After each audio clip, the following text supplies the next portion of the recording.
I am the Tofu Golem. Please enjoy the video.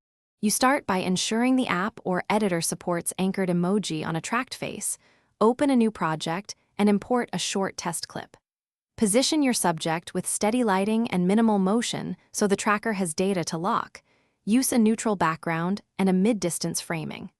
Once imported, enable the face tracking module, select a facial landmark preset, and drop a basic placeholder emoji onto the forehead so you can verify tracking before fine adjustments. Now refine the tracking by choosing the correct anchor points.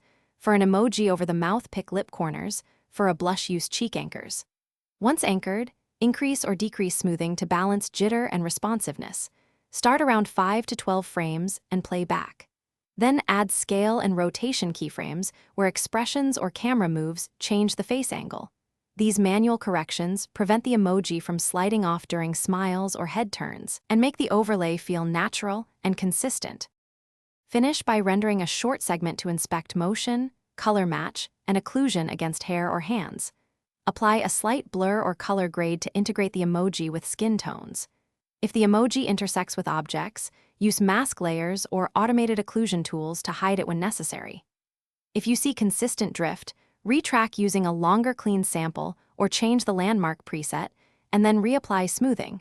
This usually fixes persistent slipping. One key tip: retrack before heavy grading. Thanks for watching. Consider subscribing if we helped you today.